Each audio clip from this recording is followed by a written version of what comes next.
একদিন আমি পাগল হয়ে যাব। বারে এখন আপনার নতুন সংসার, নতুন বউ, আপনি পাগল হতে যেতে যাবেন কেন?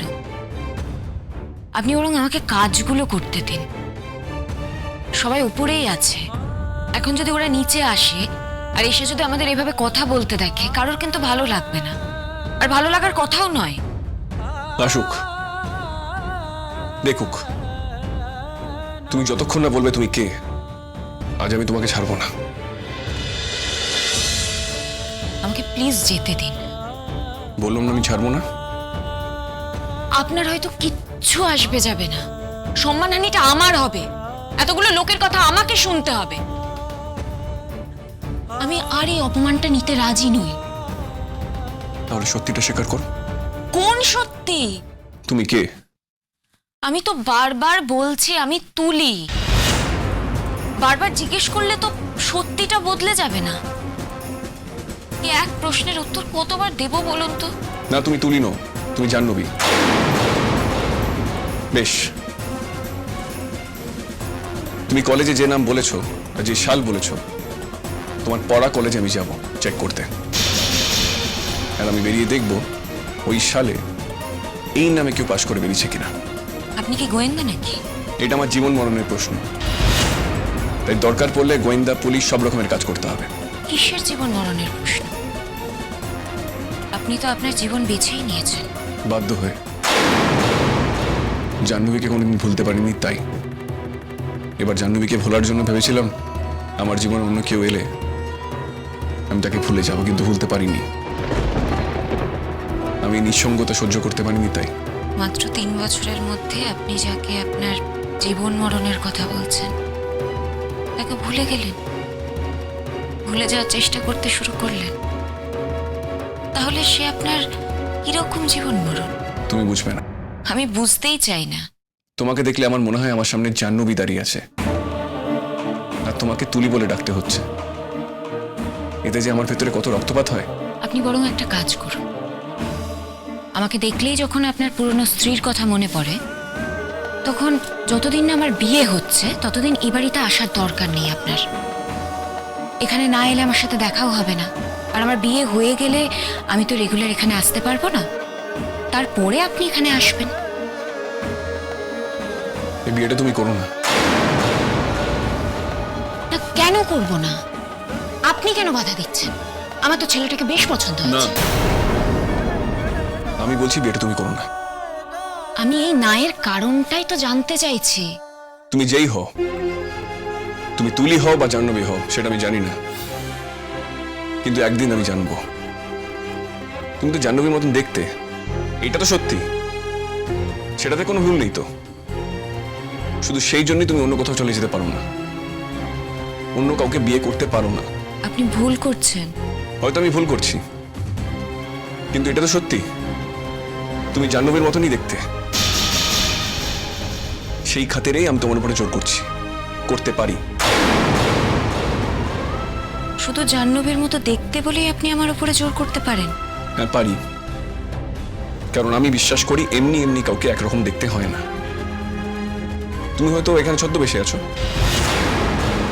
তুমি হয়তো নিজেকে লুকিয়ে রাখার চেষ্টা করছো বলেই হয়তো তুলি হয়ে আছো। আপনি কি সব বলছেন বলুন তো? আমি ছোট্টবেলা থেকে এই বাড়িতে আছি। দেখো, আমি তো আর দেখতে যাইনি তুমি ছোট থেকে এই বাড়িতে আছো কিনা। তাহলে আপনি আমার মামুকে অবিশ্বাস করছেন, তাই তো? আমি কাউকে বিশ্বাস করি না, কাউকেই না। আমি যদি নিজের চোখে না দেখি আর নিজের যদি কানে না শুনি, তার বাইরে আমি কাউকে বিশ্বাস করি না। বেশ, আপনি থাকুন আপনার বিশ্বাস নিয়ে, আমাকে প্লিজ ছেড়ে দিন। জাহ্নবী, যেও না। আচ্ছা, আপনার কোনো ধারণা আছে ওলি যদি এখন এখানে এসে আপনাকে আমার সাথে এই অবস্থায় দেখে, ও ঠিক কি ভাববে আপনার ব্যাপারে? চরিত্রহীন।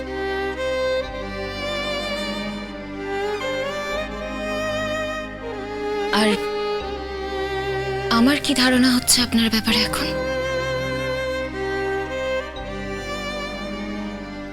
তুমিও কি আমাকে চরিত্রহীন ভাবছো? না জাহ্নবী, তুমি আমাকে চরিত্রহীন ভাবতে পারো না। তুমি মনে মনে জানো জাহ্নবী বলে মেয়েটাকে আমি কত ভালোবাসতাম। আমি কিছুই জানি না, আপনি বললেন বলে জিজ্ঞাসা করছি। আচ্ছা, আপনি যদি জাহ্নবীকে এতটাই ভালোবাসতেন তাহলে ও ছেড়ে চলে গেল কেন? সেটাই তো একটা রহস্য। সেই প্রশ্নের উত্তর আমার কাছে নেই। আমি জানতে চাই জাহ্নবী সেদিন কেন চলে গেছিল। আশ্চর্য ব্যাপার, আমি তো বলছি আমি জাহ্নবী নই। আমি কি করে বলবো? প্রতিদিনে দিনে তুমিই প্রমাণ করে দিচ্ছ যে তুমি জাহ্নবী। না, মিথ্যে কথা। আমার মনে হয় এবার আমাকে আত্মহত্যা করতে হবে, কারণ এই প্রশ্নের উত্তর না পেলে আমি নিজের জীবনে রাখতে পারবো না। না না না, আমি মরে গেলে তোমার কি? আমি তো তোমার কেউ নই। আমি তো তোমার বোনের বর। আপনি আমাকে একটা কথা দেবেন? কি? আর যাই করুন, কোনোদিন জীবন ছেড়ে চলে যাওয়ার কথাটা ভাববেন না। আমি যদি জীবন ছেড়ে চলে যাই তাতে তোমার কি এসে যায়? তুমি তো জাহ্নবী নও,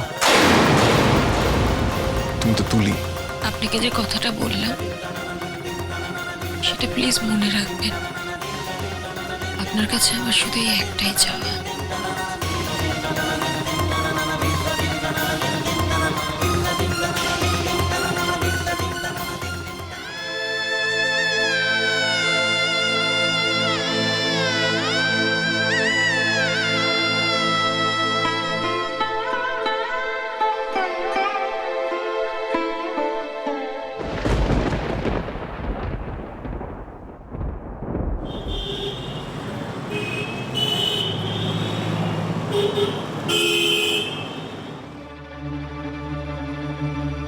এই তো এসেছে বাবা, ফিরে এসেছে। মেয়েটা ছিল না, ঘরটা একেবারে ফাঁকা ফাঁকা লাগতেছে।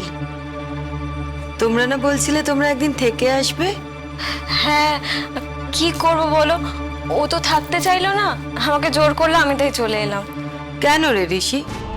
না না, তোর যদি থাকার না ইচ্ছে হতো তাহলে তুই চলে আসতিস। ওকে বেকার জোর করতে গেলি কেন? বেচারি একদিন বাবা মার কাছে থাকবে বলে গেছিল। আমি তোকে জোর করিনি, আমি নিজে চলে আসতে চেয়েছিলাম।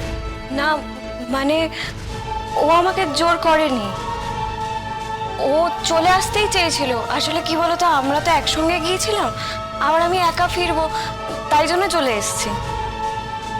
হ্যাঁ, সেটা তো তুমি ঠিকই বলছো। বাপের বাড়ি বলে কথা। কালকে বাবা তোমাকে এখান থেকে এসে নিয়ে গেছে, কিন্তু তুমি চলে এলে কেন? সেরকম হলে তুমি থেকে যেতে, পরে তুমি আসতে, একা আসতে। না হলে ঋষি তোমাকে অফিস থেকে ফেরার পথে নিয়ে আসতো। কেন মা, আমি চলে এসেছি বলে কি তোমার খারাপ লাগছে? এটা আবার কি কথা বলছো অলি? এইভাবে কেউ কথা বলে? আমি তো তোমার ভালোর জন্যই বলছি। না, আসলে এতদিন তো আমি বাপের বাড়িতেই ছিলাম, এখন তো তোমাদের সঙ্গে থাকার একটু সময় দিতে হবে। সে তো বটেই, তুমি নিজে থেকে বলেছিলে তো, তাই বলছি। নাহলে বাড়ির বউ বাড়ি ফিরে আসবে, সেখানে আমার আর কি বলার আছে বলো? যাকে যাক, তারপর বলো তো কি হলো? তোমার দিদিকে দেখতে এসেছিল তো? হ্যাঁ, ওরা এসেছিল, ওদের পছন্দও হয়ে গেছে। যাক বাবা। বুঝো মা, আমাকে একটু জল দেবে? হ্যাঁ, এক্ষুনি আনছি বাবা। একেবারে এক দেখাতেই পছন্দ হয়ে গেল? হ্যাঁ, পছন্দ হবে নাই বা কেন, আমার দিদিকে তো খুবই সুন্দর দেখতে, তারপরে এত ঘরোয়া, কাজকর্ম জানে। এতদিন তো বিয়ে করতে রাজি হয়নি, এখন যখন বিয়ে করতে রাজি হয়ে গেছে, এক দেখাতেই পছন্দ হয়ে গেছে। আচ্ছা, ছেলেকে কেমন লাগলো তোমাদের? ভালোই, ঠিক আছে। ছেলেকে কোন হিসেবে ভালো বললো? কেন, দেখতে শুনতে তো খারাপ নয়। দেখাতেই বুঝি একটা ছেলের সব বিচার হয়ে যায়। আরে বাবা, ও তো বাপির ব্যবসাটা পেয়ে যাচ্ছে। হ্যাঁ মানছি, এখন ওর পয়সা নেই, তা বলে কেউ দাঁড়াবে না নাকি? বাপি তোকে সাপোর্ট করবে। সে কি কথা? একটা বেকার ছেলের সঙ্গে তোমার দিদির বিয়ে দিচ্ছে নাকি তোমার বাবা? আমি তোমার কাছে একটা কথা জানতে চাই, তুমি এরকম ছেলে হলে সম্বন্ধে রাজি হতে? আমি আর ও নিশ্চয়ই এক নই ঋষি। কিসে আলাদা? দেখো ঋষি, ও আমাদের আশ্রিত হয়ে বড় হয়েছে। আচ্ছা, ও আশ্রিত বলে ওর জীবনযাপন আলাদা হবে, আর তুমি ওই বাড়ির মেয়ে বলে তোমার স্ট্যান্ডার্ডটা আলাদা হবে, তাই বলতে চাইছো, রাইট? কি আশ্চর্য! তুলিদের যদি আপত্তি না থাকে, তোমার কিসের এত আপত্তি বলো তো? তুমি ওখানে কেউ সিন ক্রিয়েট করলে, আমি তো বুঝতেই পারছি না তুমি কেন করছো এগুলো। যেই পদ্ধতিতে মেয়ে দেখা হচ্ছিল সেটাকে মেয়ে দেখা বলা হয় না, সেটাকে বলা হয় বর্বরতা, মধ্যযুগীয় নৃশংসতা। মানে কিরকম? সে কি রে, কি হয়েছে? না মানে অনেকে আছে না ওই সেকেলে ধরনের, ওর শাশুড়িটাও আসলে একটু ওরকমই। চুলটা ফলস কিনা তা একটু টেনে দেখছিলেন, আর ওই হেঁটে একটু দেখছিলেন। কি বলতো, ওরা তো তুলি দিকে চেনে না, না তাই খুঁত দেওয়া মেয়ে যদি দিয়ে দেওয়া হয় সেই ভয়ে আর কি দেখে নিচ্ছিলেন। আচ্ছা, এটা তো বাজারের আলু পটল নয় যে নেড়ে চেড়ে দেখতে হবে। আমি বুঝতেই পারছি না তোমরা এটাকে সাপোর্ট করছো কি করে। আমি বুঝতেই পারছি না তোমাদের খারাপ লাগেনি কেন। তোমার মতন একটা মডার্ন শিক্ষিত মেয়ে এটাকে সাপোর্ট করছো, তোমরা এটাকে সমর্থন করছো। আসলে কি বলতো ঋষি, তুমি না তুলিদির বিয়েটা জাস্ট মেনেই নিতে পারছো না। সে কি কথা? তোমার দিদির বিয়ে ও মানতে রাজি হবে না কেন? হ্যাঁ, জিজ্ঞেস কর না তোমাদের ছেলেকে, নিশ্চয়ই চাইছে না বিয়েটা, তা নাহলে তো আপত্তি করতো না। ওখানে গিয়েও সিন ক্রিয়েট করেছে, মা বাপির সামনে আমার মাথা হেট হয়ে গেছে, ইভেন তুলিদির সামনেও। তুলিদিও তো ভাবছে অবাক হয়ে যে এটা কি হলো, ওর যে কিসের এত আপত্তি সেটাই তো বুঝতে পারছি না। কেন বলো তো অলি? কেন ওর আপত্তি করাটা কি কোনো গ্রাহ্য হবে না? এখন তো ঋষি তোমাদের বাড়িতে তোমাদের বাড়ির জামাই, ওর কথার কি কোনো দাম নেই? ঋষি যদি মনে করে যে যে ছেলের সঙ্গে তুলির বিয়ে ঠিক হচ্ছে সেই ছেলেটি ভালো নয়, তাহলে জামাই হিসেবে তো বলতেই পারে, তাই না? ও তোর মতামত তো জানাতেই পারে। আর তাহলে তোমরাই বা কেন ওকে জামাই হিসেবে ডেকে নিয়ে গেছিলে? ওর মতামতটা জানবে বলেই তো ডেকে নিয়ে গেছিলে। মতামতের যদি দাম না দাও তাহলে ও যেত না। কি আশ্চর্য, আমাদের সবার মত হচ্ছে, একা ওর মত হচ্ছে না। আসলে ব্যাপারটা না অন্য জায়গায়। বলো তো আসল ব্যাপারটা কোথায়? আসলে জাহ্নবী আর তুলিকে তো একরকম দেখতে, তাই তুমি মাঝে মাঝে না গুলিয়ে ফেলো। ফ্র্যাঙ্কলি স্পিকিং, হ্যাঁ। কি কি বললে তুমি? সত্যি কথাই তো বলছি। হ্যাঁ, জাহ্নবীর সঙ্গে মাঝে মাঝে আমার গুলিয়ে যায়। দুজন মানুষ একরকম দেখতে হলে যা হয়। ঠিক আছে ঠিক আছে ঋষি, দুজন মানুষ তো এক নয়। আর তাছাড়া অলির সঙ্গে তোর এখন বিয়ে হয়ে গেছে, তুই অলিকে বিয়ে করেছিস, তোর তো এখন এগুলো মাথায় আসার কথা নয়। তুই এগুলোর মধ্যে থাকিস না। আমি তোকে যেটা বলছি সেটা শোন। মা, আমি থাকতে চাই না। ওরা আমাকে কেন জোর করে? আমাকে নিয়ে কেন গেছিল?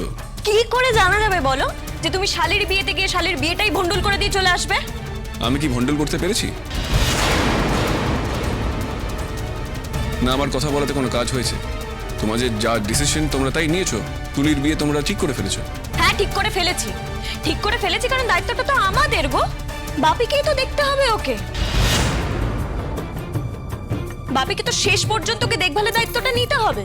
আমার বাপির যথেষ্ট সহৃদয় ব্যক্তি বলে ও লাইফটা সেটেল করে দিতে চাইছে। যদি সেটা না হতো তাহলে তোকে আমাদের বাড়িতেই আটকে রেখে দিত সংসারের কাজের জন্য, কিন্তু সেটা তো করেনি বাপি।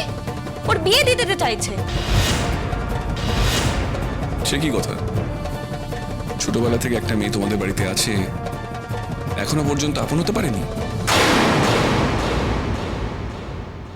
তোমাদের বাড়ির এখনো আরেকটা মেয়ে হয়ে উঠতে পারেনি? তাহলে এইসব অপশন আসছে কেন?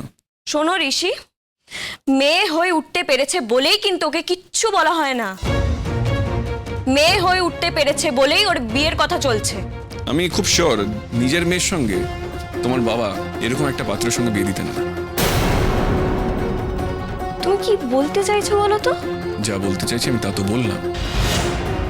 আচ্ছা আচ্ছা আচ্ছা, এটা তো ওদের বাড়ির ব্যাপার, তোরই বা এত মাথা ঘামানোর কি দরকার বল দেখিনি? আমি মাথা ঘামাতে চাই না তো, আমি সত্যিই মাথা ঘামাতে চাই না, এই জন্য আমি চলে এসেছি। কিন্তু আমার ধারণা ওরা সত্যি কথা বলেনি। কে কে সত্যি বলেনি তোমাকে? তোমরা কেউ সত্যি বলোনি। কি কথা রে ঋষি?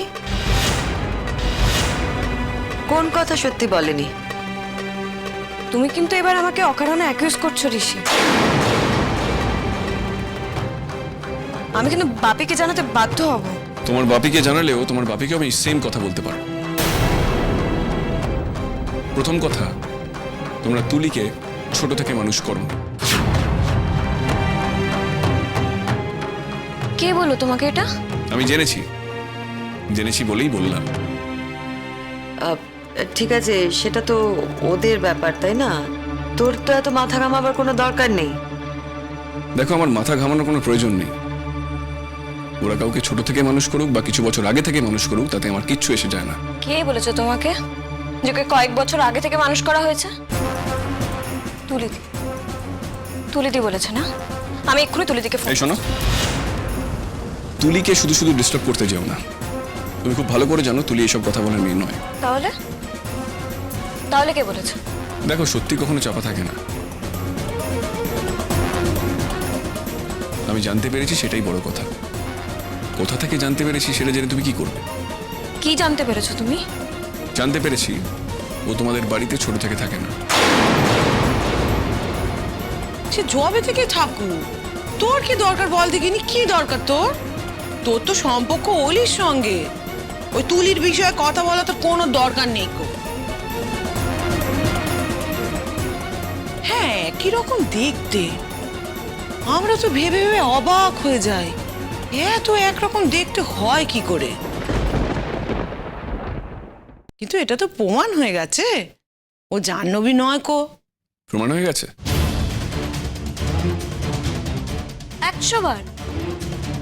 100 বার প্রমাণ হয়ে গেছে যে জাহ্নবী আর তুলি এক নয়। ও তো আমার দিদি, তুলিদি আমার দিদি, আমার পিস্তত দিদি। আর জাহ্নবী তো আমার পিস্তত দিদি নয় ঋষি। হ্যাঁ, তা অবশ্য ঠিক। ও তোমার পিস্তত দিদি। আর ও যথেষ্ট ছোটবেলা থেকে আমাদের বাড়িতে রয়েছে। ঠিক আছে, ফাইন। আমার মনে হয় না এই বিষয় নিয়ে আমাদের আর আলোচনা করা উচিত। হ্যাঁ, আমিও তাই চাই। এই ব্যাপারটাকে বন্ধ করো তো, সারা জীবনের মতো বন্ধ করো। প্রীতির ব্যাপারে না তোমার বড্ড বেশি ইন্টারেস্ট। আমি এটা খেয়াল করেছি, শুধু আমি কেন, অনেকেই খেয়াল করেছে। এটা যে আমাদের পছন্দ নয় সেটাও তোমার মাথায় রাখা উচিত ঋষি। তুমি কি বলতে চাইছো? আমাদের বাড়িতে একজন আশ্রিত হয়ে আছে বলেই যে তার সব ব্যাপারে কথা বলতে হবে, সেটাও তো ঠিক নয়। যাক যাক যাক যাক, নিজেদের মধ্যে আর ঝামেলা করো নে, ও আর কোনো কথা বলবে না। আর সত্যিই তো ওর বাবারই তো দায়িত্ব, কোথায় বিয়ে দেবেন না দেবেন সে উনি বুঝবেন। এতকাল উনি দেখে এসেছেন, এখনো উনি দেখবেন। তুই তো দেখবিও না, দেখিসও নি। তুই এত কথা বলছিস কেন? তুই কোনো কথার মধ্যে থাকিস নে। না, ঠিকই, তোমার সত্যি কোনো দরকার নেই। আমার জাস্ট একটাই রিকোয়েস্ট, আমাকে তুলির বিয়েতে ইনভলভ করো না, ওকে? হ্যাঁ, নিশ্চয়ই। এখন বাড়িতে বিয়ে লাগবে, আত্মীয় স্বজনরা আসবে, সবাই আসবে, প্রত্যেকে এসে জিজ্ঞেস করবে কিরে তোর তো নতুন বিয়ে হয়েছে, তোর বর কোথায়? আমি তো কিছু বলতেই পারবো না, কোনো যুক্তিই নেই আমার কাছে। সেটা আমার জন্য ভালো হবে তো ঋষি? দেখো, আমি তোমার সব ভালো করবো কি করে? সব ভালো করার ক্ষমতা আমার হাতে নেই। আমি তো একটা কথাই বুঝতে পারছি না, এখন এত আলোচনা করার কি দরকার আছে? সে যখন বিয়ে ঠিক হবে তখন দেখা যাবে। যাও, এত দূর থেকে এসেছো, ওপরে যাও, নিজের ঘরে গিয়ে জামা কাপড় চেঞ্জ করো আর বিশ্রাম নাও। আমি বুঝতে পারছি না তুলিদিকে দেখার পর থেকে ঋষি কেন এরকম ব্যবহার করে যাচ্ছে আমার সাথে। বুঝতেই পারছি না। দেখো, আমি কোনো খারাপ ব্যবহার করিনি। আমার যেখানে প্রতিবাদ করা দরকার মনে হয়েছে আমি সেখানে প্রতিবাদ করেছি।